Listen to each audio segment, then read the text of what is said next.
The Neon Demon is a film that came out during the summer of 2016 that immediately flew under the radar.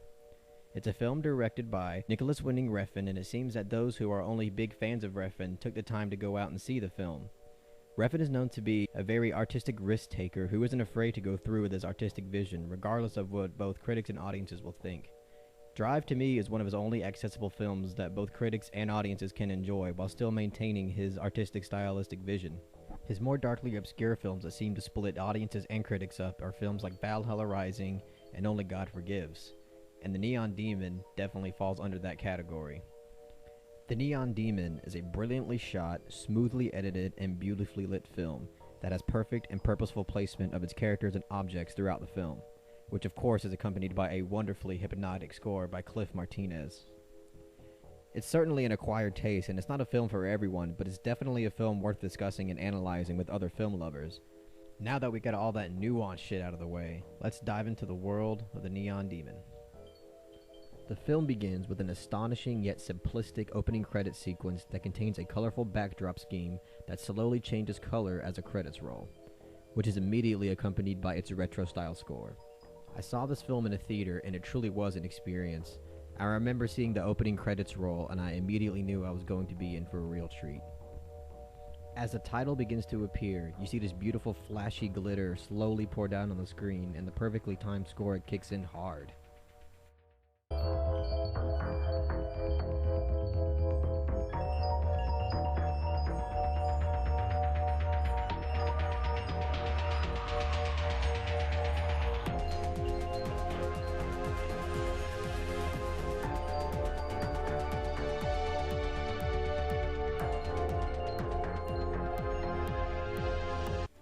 I bring this up just to express to you how smoothly edited and precise this film is and how careful Refn was with his vision. The first shot of the film shows our main character Jessie depicted with her throat cut, laying dead on a couch as the camera slowly tracks backwards, revealing more off-screen space. It kind of reminded me of the beginning shot of A Clockwork Orange, where the camera slowly tracks backwards. It's not as gorgeously done, but it's still a great shot. It's a great shot because you don't know for certain what is really happening. It's as if Refn wanted to trick the audience into thinking she was murdered and there are people around her taking pictures of a brutal crime scene, and the look on the photographer's face can easily give off that impression. This is also a pretty cool foreshadowing shot of a crucial point later on down the road. The next scene rolls along and we see Jessie washing off the fake blood and makeup.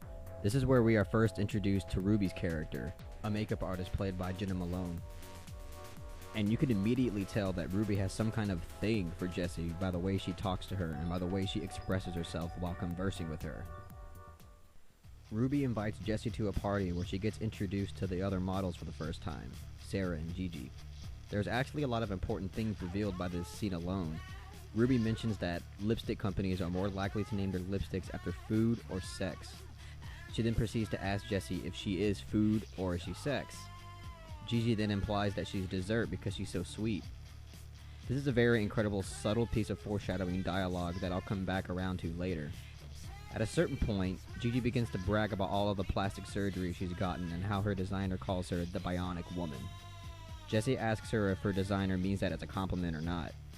Gigi then gets offended and begins to tease and intimidate Jessie by mentioning the death of her parents and putting her sexual activity into question. This is when Sarah says something important that I believe is a reoccurring theme throughout the film. All she really wants to know is, who are you fucking? Sorry? What? Isn't that what everyone wants to know?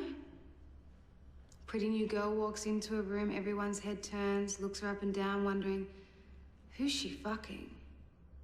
Who could she fuck? And how high can she climb, and is it higher than me? This is something salient that gets brought up a few more times after this point, and I believe this theme has a relation to the triangular symbolism that is shown throughout the course of the film. But I'll dive more into that when we start getting to more of the meat of the film. Ruby then drags Jessie back to the party so they can see a show. And this scene is such a treat to watch, especially in a dark and loud theater. It's accompanied by Julian Winding's Demon Dance, and it's such a stylistic piece that reassures us that we are definitely watching a Refn film. The cinematography and the placement of characters in this scene is superb.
If I had to interpret the scene, I would say that it represents the superficiality of the modeling industry, with everything being enjoyably flashy and beautiful on the exterior, but within the interior lies an ugly, miserable entity desiring and aspiring to be beautiful. The next day, Jessie goes to a big important interview with a modeling agency led by Roberta Hoffman, played by Christina Hendricks. She explains to Jessie that she thinks she's beautiful and is going to make it big in the industry. She warns her that people are going to insult her and call her nasty things in order to make her feel insecure. She also tells Jessie to lie about her age and to tell people that she's 19 when she's actually 16. She sets her up with an appointment with a photographer that she knows and gives her a parental consent form and sends her on her way. We then get a long take of her forging her parents' signature, and we don't realize that this is a mirror image shot until the very end of the scene. This film is loaded with mirror image shots. It could just be Refns just playing on the fact that models have to look at themselves in the mirror more than anybody should or has to, but there could be a larger existential reason behind the mirror that represents how models struggle with their identity. Either way, it's pretty awesome to look at. The next scene, she goes out with her previous photographer to celebrate her signing with the modeling agency. We get an insightful scene where she explains a childhood memory, where she used to get on top of the rooftop and stare at the moon because she always thought that the moon looked like a big round eye. We also get a very interesting exchange between Jessie and the photographer, in which they discuss Jessie's future. Jessie explains that she never had any real talent, but she knows that she's pretty and that she can make a lot of money off of pretty. Her photographer tries to tell her that she's probably good at a lot of things, but she just doesn't know it yet. This exchange represents the classic conversations that models have with other people. The classic conversation where one tries to explain to the model that they are worth way more than just their beauty. The photographer proceeds to give her a ride back home, and he attempts to kiss her, but she kindly refuses, so he also kindly gives her a handshake instead. Jessie unlocks the door to her room and finds an unwanted guest in there, so she runs to the hotel manager to explain the problem. This is where we get introduced to Keanu Reeves' character. He plays an incredibly sleazy, rundown hotel manager who advertises his hotel as a safe haven for runaway teens.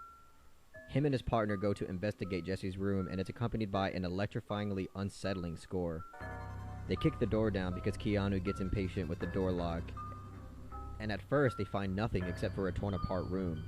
He threatens Jessie by telling her that she has to pay for the damages, and if she doesn't, then he's gonna find her.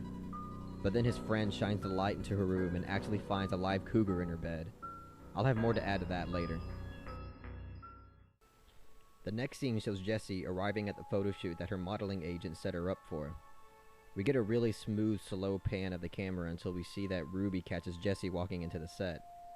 You can see Ruby is extremely happy to see Jessie again, and it's accompanied by a really dreamy score. I think the purpose of this was to emphasize on Ruby's infatuation with Jessie. Ruby puts on makeup for Jessie and introduces her to the photographer. The photographer is extremely intimidating and gives Jessie an incredibly dull, hard stare. The photographer directs Jessie from outside of the white backdrop to directly inside of it, which creates a very interesting shot that creates an illusion for the audience as we lose the scene's sense of space and location. It's like we leave the real world and enter the illusory modeling world in real time. He then tells everybody at the set to get out because he wants to do a close set with Jessie. Ruby interjects and says that she doesn't mind staying, which to me furthers Ruby's obsession with Jessie. The photographer of course objects to this.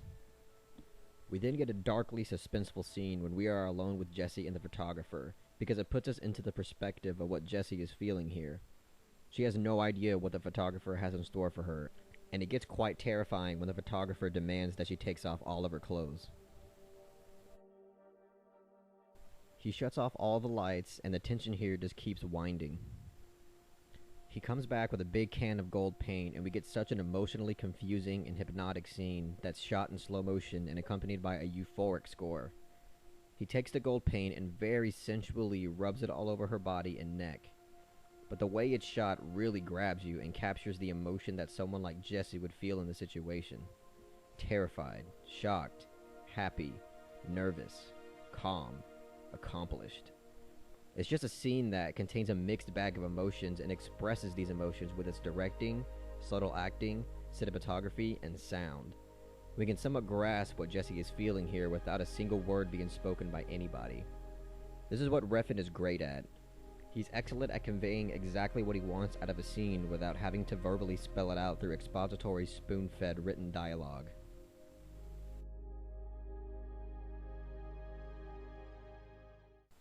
The next scene, Jessie finds Ruby waiting outside for her. Jessie explains that she thought it went extremely well and that he might consider her for an editorial, but Ruby states that she shouldn't be alone with him and that he makes a lot of promises to young girls that he can't commit. Ruby gives Jessie her number and tells her to call her if she ever needs anything. Ruby, Gigi, and Sarah all meet up at a diner, and when Ruby brings up Jessie's name, Gigi pretends as if she doesn't remember who she is. The way the scene is directed and written, you can tell that both Gigi and Sarah are becoming very insecure and envious of Jessie by throwing out insults at Jessie and towards each other. Sarah has another piece of interesting foreshadowing dialogue here. Who wants sour milk when you can get fresh meat? Ruby, on the other hand, is more fascinated and impressed by her. She shows a more appreciative and hopeful reaction than the other two models do for sure. The next scene, Jessie is at a casting call for a fashion designer, and apparently Sarah is also there too. Can we just take a second to appreciate this shot right here? I mean, just look at it. It's such a beautifully framed shot with delicate placement of characters that really creates a certain appeal and atmosphere. I mean, it conveys insecurity, confidence, and competition in just one shot alone. Real Lolita shit. Real Lolita shit. What makes this next scene so great is the way it's crafted and directed. Each model gets called up to walk in front of the fashion designer. The fashion designer pays no mind to any of the models, not even enough to look up at them and acknowledge them as they're giving them their walk performance. When Sarah gets up to walk in front of him, he also pays her no mind. Sarah asks him if he wants her to walk again, and he simply looks up at her and calmly shakes his head no. Jessie gets called up, and he is immediately astonished by her beauty as expressed by the look of amazement on his face. He asks how old she is, and she lies to him and says that she's 19. With his eyes glued to her, he watches her in awe as she shows him her walk. His amazement in her beauty is expressed through gulping and subtle gasping as she is walking, and the look on Sarah's face throughout all of this is priceless. Sarah knew that from the second that she saw Jessie there that they were going to see something special in her. The fashion designer gives his lady assistant a nod yes to send her to measurements. Jessie's face is expressed with accomplishment and excitement, and Sarah's face is filled with hopelessness and devastation. This was the official turning point for Sarah, where she is no longer going to put up with Jessie anymore. Every one of the three ladies that befriended Jessie will have their turning points due to some sort of event involving Jessie. So Sarah goes to the bathroom and stares at herself in the mirror with disappointment, and she picks up a large object and throws it at the mirror, causing it to shatter. Jessie hears the mirror shatter from down the hall and slowly approaches her to try and make things better. Jessie tells her that she honestly thought that she did great. Sarah rejects her compliment and tells her to stop pretending. Sarah asks her what it feels like. Jessie pretends to not know what she's talking about here, so Sarah elaborates with this interesting comparison. What's it feel like? What do you mean? To walk into a room, and it's like in the middle of winter, you're the sun.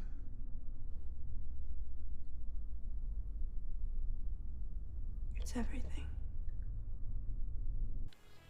Jessie admits that her beauty means everything to her.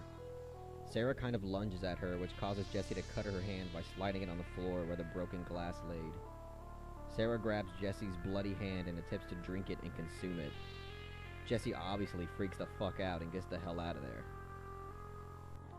Then we see Sarah laying on the floor, cold, pathetic, dismantled, and horrified. She goes back to her hotel and sneaks into her room because she still unrightfully owes money to the hotel manager for the damages to her room. She goes to her bathroom and attempts to disinfect the wound on her hand with alcohol and painfully succeeds. Someone knocks on her door and she thinks it's going to be Keanu Reeves, the hotel manager, but to her pleasant surprise, it's her old photographer bringing her some flowers.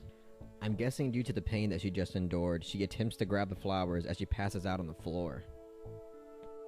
She then goes into a dreamy trance involving that blue glowy triangle that we've all seen before. Then we see two hands trying to penetrate through a barrier of wallpaper or a sheet of some kind. Since this is the second time the triangle has showed up, I'll just go ahead and start talking about what I think the concept of the triangle represents. And by the way, anybody who says that the triangle represents the secret shadow society of the Illuminati is completely out of their mind and gave no interest in actually thinking deeply about these concepts. It's like whenever they see a form of a triangle in anything, they immediately jump to, holy shit, Illuminati exposed! To me, the triangle is supposed to represent the capitalistic journey to stardom through beauty, but it demands one to be ruthless, arrogant, and egocentric. It's a battle to the top, and the one that makes it is the one that has no regard or care for others around them. To bring up a film that used this similar concept is The Revenant. Leonardo DiCaprio's character has a few visions of a giant pyramid made of skulls. The director himself stated that the central theme of the film is about the dangers of capitalism and how there can sometimes be a lack of humanity in it. It's about the vicious race to success, even if it means that others have to be kicked to the curb and even die for it. And in terms of the modeling industry, you might have to suck it up and screw a few friends out of a job and have sex with a few important people if you want to make it, because the competition is so high. So the hands that are trying to penetrate through the wallpaper is Jessie trying to achieve that stardom through her beauty, but she has her modesty and integrity holding her back. The savagery of the modeling industry has no place for her modesty, unfortunately. She wakes up out of her trance, and Dean goes down to see the hotel manager and attempts to pay him so Jessie doesn't have to sneak into her room anymore. Keanu is being a real dick to Dean, but ends up taking the money. He tells Dean that Jessie isn't worth his time if she's not having sex with him. And like the sleazebag like he is, he even offers Dean a 13-year-old runaway teen living next door to Jessie. And then he gives one of the most memorable lines from the entire film. Real Lolita shit. Real Lolita shit. Room 214. Gotta be seen. We now see Jessie at the fashion show that she was chosen for by the fashion designer that she competed for against Sarah. Gigi is also there and walks past her and looks back at her in sheer disbelief that she's even there. This is another great scene where the mirrors are placed and utilized eloquently. She makes Jessie get out of her seat and begins to accuse Jessie of fucking the fashion designer. Gigi insults her again by calling her masculine and begins to brag about all of the plastic work and surgery that she's got done to her. She also says that it began with just one tweak, but her doctor pointed out a lot of other flaws with her body.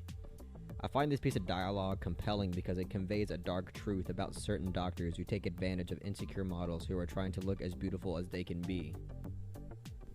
Jessie asks Gigi if any of the work that she's got done to her was painful or not. And Gigi says that anything that is worth having hurts little, and in the end, nobody really likes the way that they look. Jessie actually objects to this and says that she does like the way that she looks. And Gigi gives her this face of smug pettiness before they are interrupted, and Jessie is told that the fashion designer wants to see her. And the track of the score here is so perfectly in tune with the film. I mean, it pretty much is throughout the entire film, but this is just a perfect example of what I'm talking about.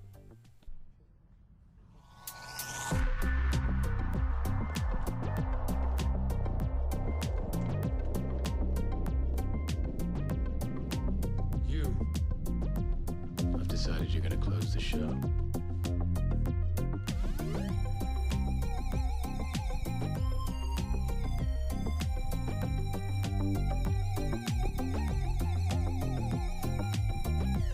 The pauses and cues are placed so purposefully and delicately that it's hard not to point it out and appreciate it. That's some real Lolita shit. Real Lolita shit. We then get a slow pan shot as we see all the models lined up in order for the fashion show. We see that all the models have ugly, messed up makeup except for Jessie, who is finishing the show. Before the camera pans to Jessie, we see Gigi turn back and stare at Jessie, which is a very neat character detail. This is when we get one of my favorite scenes in the entire film. It's an incredibly hypnotic runway sequence that seems to be another dreamy trance of Jessie's. This entire segment is conveyed through the euphoric score, facial expressions, and visuals. Jessie sees the triangular plane starting to form from the distance. Both Jessie and the triangle are blue, and the camera gives us two different first-person perspectives.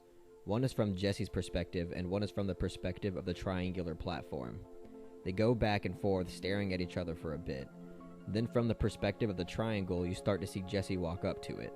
And once she arrives and stops at the triangle, she can see her reflection in a three-sided mirror slowly moving towards her. Jessie has a hesitant, nervous, and anxious look on her face. And then this happens.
The lights turn from blue to red, and the score turns incredibly intense into this dark electronic sound. The blue represented innocence and calmness, and the red represented vanity, sexuality, and evil in a metaphorical sense. Her facial expressions turns from hesitantly nervous to fiercely confident.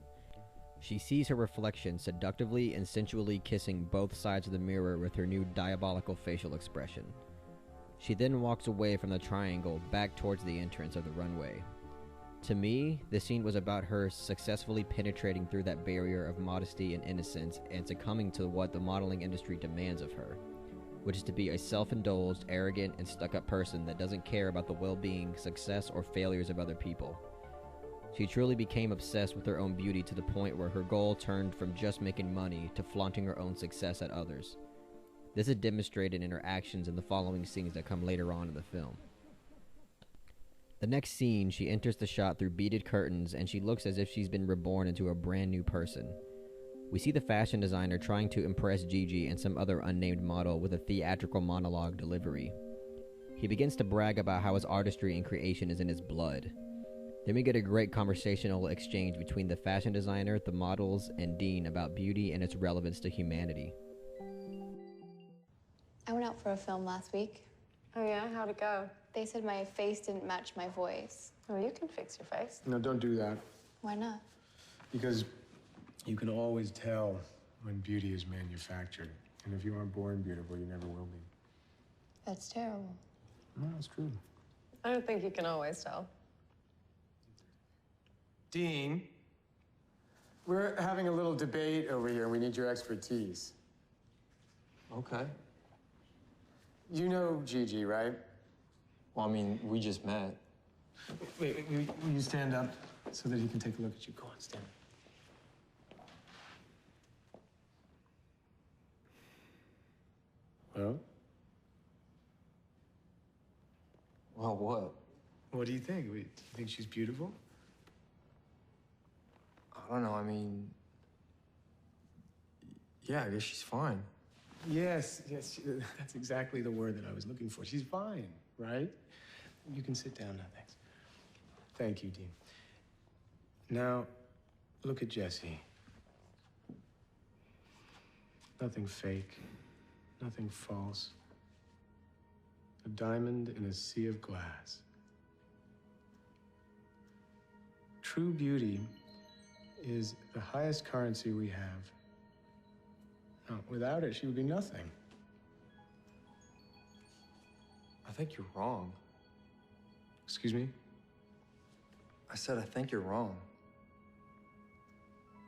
Well, so are you going to tell me that it's what's inside that counts? Yeah, that's exactly what I think. Well, I think that if she wasn't beautiful, you wouldn't have even stopped to look. This is one of my favorite scenes in the film because it casually discusses and conveys the main theme of the film, which is about beauty and the obsession that humanity has with it. He uses Gigi as an object and compares her to Jessie by pointing out that true beauty comes naturally, not manufactured like Gigi's. When Dean attempts to argue that it's what's on the inside that counts, the fashion designer makes such a sad but true rebuttal when he states that if Jessie wasn't beautiful, he would not have even bothered to look. There's a lot of truth in that statement. No matter how much we encourage ourselves that a person's morals and personality is far more important than their looks, their exterior seems to play a salient role in determining whether or not we want to currently engage with them or continue to engage with them in the future as a partner. The fashion designer ends the scene by saying that beauty isn't everything, it's the only thing, which further conveys how severely obsessed people can be with beauty and how high people hold beauty as a standard in their life. I'd like to go ahead and point out that this is officially Gigi's turning point. Jessie easily moved past both Gigi and Sarah to the top, and after that degrading display that the fashion designer put Gigi through, they were both done with her. The only one left protecting her is Ruby, and her turning point is coming very soon. Dean urges Jessie that they should both leave because he feels uncomfortable, and Jessie tells him that he can go if he wants to. This is a new arrogant attitude that I mentioned earlier that we are not used to seeing from our main character. She heads back to her hotel and finds Dean waiting there and quite disappointed in her and asks her why she wants to be like them. She responds that it's not her that wants to be like them, it's them that wants to be like her. Again, she's displaying the opposite of what it means to be modest here.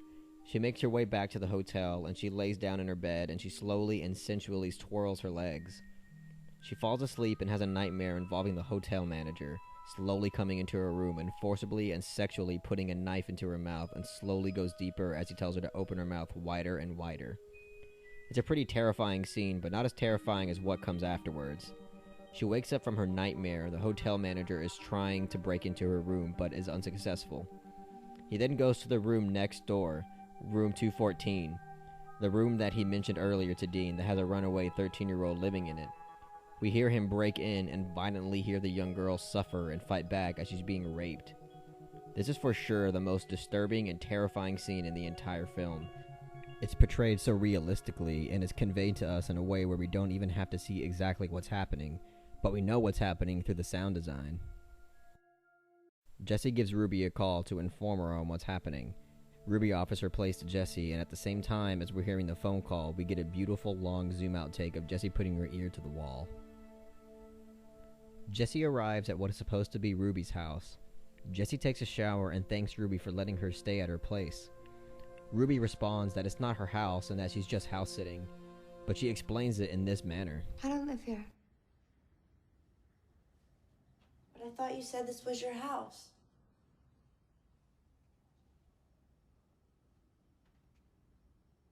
No, I said I'm house sitting. Watering the plants. Checking the mail. I believe the purpose of her elaboration on house-sitting is to reflect her occupation as a makeup artist. Her job is to pamper and maintain the models so they can look flashy and presentable. She also works in a morgue where she puts makeup on deceased bodies to make sure that they look presentable for burials and open caskets. So her whole career is based on enhancing the beauties of others for the public eye to see. The beauty that she enhances belongs to others rather than herself, just like how the house does not belong to her, but her job is to make it pretty and presentable as she does the models. Or at least that's what I got from it. Next, Ruby comes on to Jesse pretty hard and tries to have sex with her, and Jesse kindly rejects her by saying that she's never actually been with anyone in that way. Ruby seems to get more turned on by this and begins to force herself onto Jesse. Jesse gets frustrated and shoves her off the bed while yelling at her to stop. Ruby gets extremely offended by this and gives her the most intimidating stare as she walks out of the room and slams the door. The next scene is Ruby drawing a face on the mirror with lipstick with 2 X's for eyes, symbolizing the soon-to-be death of Jesse. This is quite obviously Ruby's turning point here. Ruby was the only one left that liked Jesse, so now Jesse doesn't have anybody on her side protecting her. The next day, while Ruby is at her job, Jesse scopes around the house and she subtly walks past a stuffed cougar on top of a shelf. Now, some might consider this too far of a jump, but I think that maybe one or all the models are responsible for putting a live cougar in Jesse's room at the beginning of the film, for the purpose of either killing her or turning her hopeless and out on the street. It's the only logical conclusion I can make in regards to how a cougar got into her room. It just seems oddly coincidental that the models happen to have a stuffed cougar that looks almost exactly like the one that was in Jesse's room. The next scene shows Ruby at her job at the morgue. She becomes sexually frustrated and begins to get intimate with a dead body. As she's pleasuring herself on top of a dead body, it cuts back and forth between Ruby and her imagination, which is her picturing Jesse on a couch, very slowly and sensually touching her face and body. A lot of people found this particular scene to be unnecessarily gratuitous and excessive because it seemed to not have any relevance to the plot of the film. People assumed that it was just a Refn trying to showcase one of his fetishes, but I actually find this scene to be very fitting in accordance to the theme of everything and its characters. The central theme of the film was about the unhealthy obsessions that human beings and society has towards beauty. Most characters in the film have displayed unhealthy obsessions with beauty. For instance, Gigi is obsessed with beauty in the sense that she is constantly paying for plastic surgery because she wants to become flawless in the eyes of others. The fashion designer is obsessed with the concept of beauty itself to the extent that he believes that beauty is all humanity really has and without it would be nothing. He will also go as far as dehumanizing others just to make a point about it. And Ruby is simply obsessed with those who are beautiful, specifically Jesse. She was infatuated by Jesse the entire film, so much so that she will go to the extent of masturbating on top of a dead body as she imagines Jesse's beauty. Sarah isn't necessarily obsessed with beauty itself, but is more obsessed with the success that her beauty will bring her. So I think that the scene with Ruby at the morgue is not out of left field like most people would think, and it most definitely fits in with the film's narrative and themes. Ruby comes back to the mansion to find Jesse standing at the end of the diving board of the swimming pool with the elegant gown on. And the way this scene is shot and angled from Ruby's point of view, it looks like Jesse is some sort of goddess hovering over her. Jesse begins to give Ruby an arrogant spiel about how people mutilate their bodies just to have hopes in possessing a second-rate version of her beauty. This goes to show that Jesse's modesty has most definitely completely been thrown out the window at this point. Jessie starts walking back towards the mansion and she sees Gigi waiting there for her, and she gives her this snarky-ass remark. Are we having a party or something? She begins to walk away, and then Sarah comes out of the darkness and punches Jessie square in the face. Jessie attempts to run away from them, incredibly frightened, but they end up cornering her outside. Ruby slowly walks up to her and aggressively shoves her into the empty pool below, which ends up being the death of her.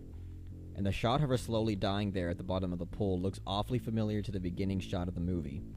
This is why I believe that the first shot of the film is a great piece of subtle foreshadowing imagery of what would happen to our main character later on through the film. This is when the third act of the film really kicks into overdrive. The next scene, we see Gigi and Sarah taking a shower while consuming some of Jesse's blood, while Ruby is literally laying in a bathtub bathing in Jesse's blood. So they've essentially eaten her and used her blood and flesh for ritualistic purposes. Earlier in the beginning of the film, when Jessie first meets the models in the bathroom at the party that Ruby invites her to, Ruby directly asks Jessie if she is food or sex.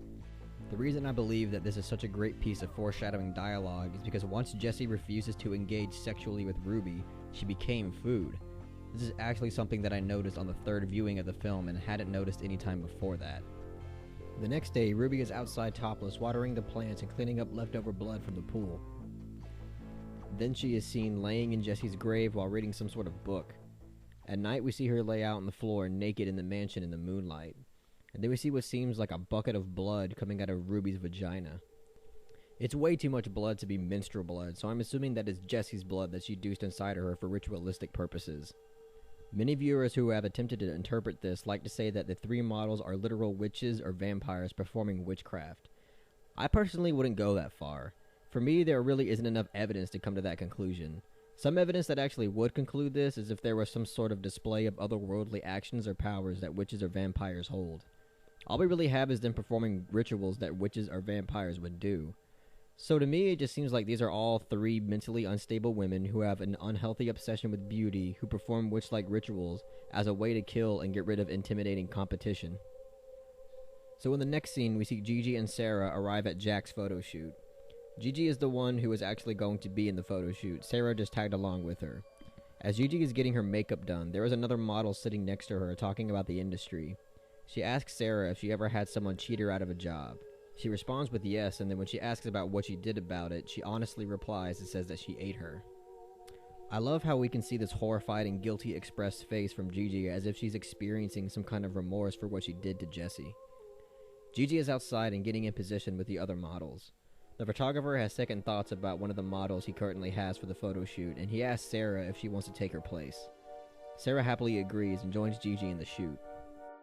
But Gigi begins to feel devastatingly sick, and we get an interesting shot of inside the pool that they're standing over, staring up at Gigi as she's about to vomit.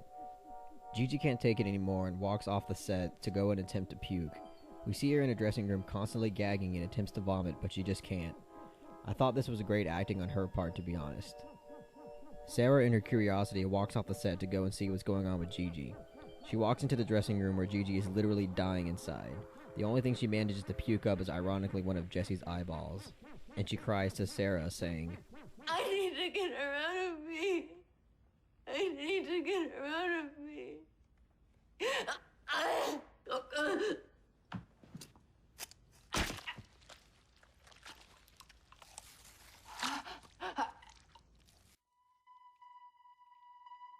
Gigi cuts her stomach open and dies right there in front of Sarah. Sarah, a little distraught at first, kneels down, picks up the eyeball, and eats it. She walks out of the room and I'm assuming returns to the set. Then the film ends to a song that Sia wrote specifically for this film. So what was going on with Gigi? What was the purpose of this ending?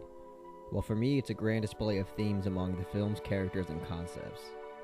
Gigi was known to be someone who was extremely weak, insecure, and unnaturally beautiful. So when someone like Gigi tries to consume someone who is strong, confident, and naturally beautiful, it's like oil and water. They're just not going to mix at all, no matter how hard you try and force it. As for the eyeball that Gigi puked up, the eyeball represented an innocent memory of Jesse's past that was expressed at the beginning of the film, when she mentioned that she used to go on top of rooftops to stare at the moon because she always thought that it looked like a big round eye.